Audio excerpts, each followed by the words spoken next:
오늘은 부사관의 교육제도에 대해서 이야기를 해보려고 합니다. 우리는 흔히 교육을 백년지 대계라고 이야기합니다. 교육은 미래를 이끌어갈 인재를 기르는 정책이기 때문에 눈앞의 이익만 살피면 안 된다는 뜻으로 이해하고 있습니다. 군대에서도 미래 국방을 이끌어갈 인재를 양성하는 정책이기 때문에 눈앞의 이익만 살펴서는 안 될 것입니다. 그러나 대한민국 부사관의 교육은 미래는커녕 현재도 이끌어가기 어려운 수준입니다. 저는 오늘 장교와 부사관의 교육과정을 비교해 보려고 합니다. 제가 이렇게 교육과정을 비교하는 이유는 부사관 교육이 부실하다는 이야기를 하기 위해서입니다.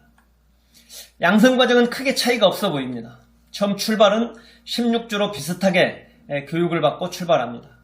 그러나 중견간부로 성장하면서 장교와 부사관의 교육은 교육 기간, 교육 수준, 교육의 질에서 급격한 차이를 보입니다. 장교는 대위로 진급하면 중대장 임무를 수행하기 위해서 고군반에 입교해서 22주 동안 교육을 받습니다. 부사관은 보병을 기준으로 중사로 진급하면 5주 동안 교육을 받고 상사로 진급하면 8주 동안 교육을 받게 됩니다. 이후부터는 급격한 차이를 보이게 되는데 장교의 경우는 소령으로 진급하고 6대 과정에 입교하게 되면 소령 지휘참모 1형 과정은 24주 동안 교육을 받고 소령 지휘참모 2형 과정은 48주간 교육이 진행됩니다. 우수한 간부를 육성하기 위해서는 수준 높은 교육을 오랫동안 해야 된다는 데는 적극 공감합니다. 반면에 부사관은 원사로 진급하면 3주 교육을 받습니다. 3주 동안 교육을 받고 어떤 모습으로 성장할지 이야기하지 않아도 예견할 수 있을 것입니다. 주임원사 직책을 수행하지 않는 원사들은 군대 교육이 공식적으로 3주 받고 종료됩니다. 원사 계층은 중요한 계급입니다. 부사관 문화를 상향 평준화로 유지시키고 부사관의 문화를 계승 발전시키기 위해서는 그동안의 경험과 전문성 가지고는 한계가 있을 수밖에 없습니다. 그렇기 때문에 교육을 시켜야 되고 교육을 통해서 시너지 효과를 거둘 수 있을 것입니다. 그렇게 중요한 원사들에게 교육을 3주 동안만 시키고 만다면 그들의 능력은 줄어들 수밖에 없지 않겠습니까? 우리가 일반적으로 교육의 목표와 교육 기간을 보면 이번 교육은 어떤 임무를 부여하려고 교육을 시키고 있구나라는 걸 유추 해석해 볼 수가 있습니다. 저도 부사관 학교에서 교관으로 근무했지만 부사관 과정의 교육 과정별, 교육 기간을 보면 많은 의문을 갖게 됩니다. 육군에서 도대체 부사관들에게 어떤 임무를 부여하려고 이렇게 교육을 짧게 시키는지 이해할 수가 없습니다. 특히나 원사들에게 3주 교육을 시켜서 도대체 어떤 역할을 원하고 있는가라고 생각한다면 답을 찾기도 쉽지 않습니다. 미군의 경우 미군 부사관들은 원사로 진급하면 진급 애정자 신분으로 40주를 소집해서 교육을 받습니다. 10개월 가깝게 교육을 받으면서 장교 교육과정인 지휘참모대학 교육과정의 70% 정도를 같이 이수하고 있을 정도입니다.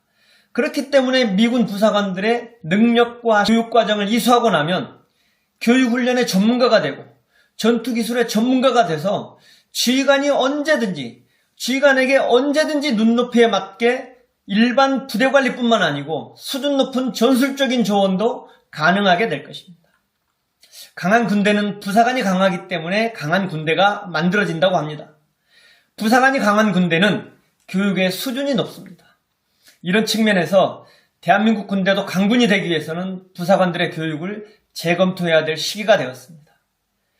군대 교육훈련의 전문가라고 자칭하시는 분들도 교육 체계, 교육 시스템, 교육 스킬만 강조하지 부사관 교육이 어떻게 진행되고 있는지 부사관 교육기관이 어떻게 운영되고 있는지에 대해서는 별로 관심이 없는 듯 합니다. 지금부터라도 부사관 교육에 관심을 가져야 됩니다. 부사관의 최고의 복지는 교육이라는 걸 잊지 말아야 할 것입니다. 두 번째는 위탁교육에 대해서 이야기를 해보려고 합니다. 전문학이 주간 위탁과정 교육생을 선발하면서 박사과정과 석사과정 교육생의 부사관들을 선발 대상에서 제외시키고 있습니다.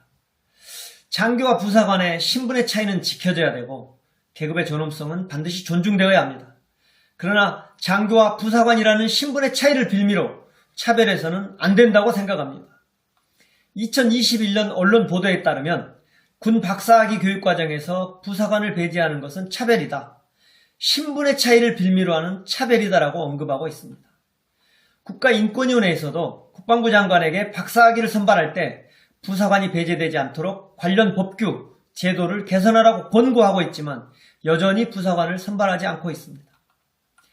전문학위 교육 과정이라고 하는 것은 미래 국방 환경이 수시로 변하기 때문에 전문 인력이 필요하게 되고 그에 따라서 많은 예산을 투입해서 군 외부 학교기관에 위탁교육을 시키고 있는 것을 이야기합니다. 육군의 경우에 2025년에 213명을 선발하는데 부사관은 지원 자격조차 없습니다. 석사를 189명 선발하고 박사를 24명 선발하면서 선발 대상자 계급을 중위에서 소령까지 제한해 놓았기 때문에 부사관은 원천적으로 지원조차 못하고 있는 실정입니다. 최소한 지원 자격은 부여해야 되지 않겠습니까?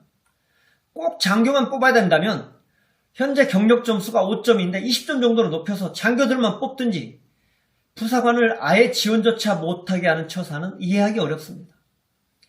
이제 장교들만 가지고 있는 기득권을 내려놓고 부사관들에게도 나누어질 시기가 되었습니다. 그래야 부사관 지원자도 늘어나고 조기 전역자들도 줄어들 것입니다.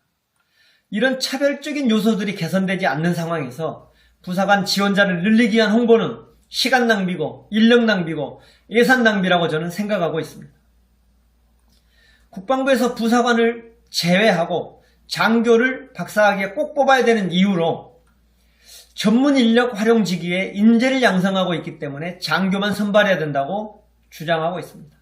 그러나 국가인권위원회에서는 박사 과정을 이수한 장교가 전문 인력 직위와 무관한 직위에 보임되는 경우도 있고 교수 및 교관직에 배치되었던 48명의 박사 중에서 외국어나 체육 등 장교들만 꼭 필요하다고 보기 어려운 일반 전공의 보직자들도 다수 있고 일반 부대에 배치된 47명의 박사 중에서도 산업공학을 전공한 박사가 인사보직장교로 근무하고 전산학을 전공한 박사가 예산 담당 업무에 근무하기도 하고 박사학위 전공과 직접 관련이 없는 임무를 수행하기도 하고 박사학위 전공과 관련 없는 부대에 보임된 장교가 5명 이상인 것으로 파악된 것으로 보아서 통상적인 인사보직 형태를 보이고 있기 때문에 부사관을 배제할 이유가 없다고 판단하고 있습니다.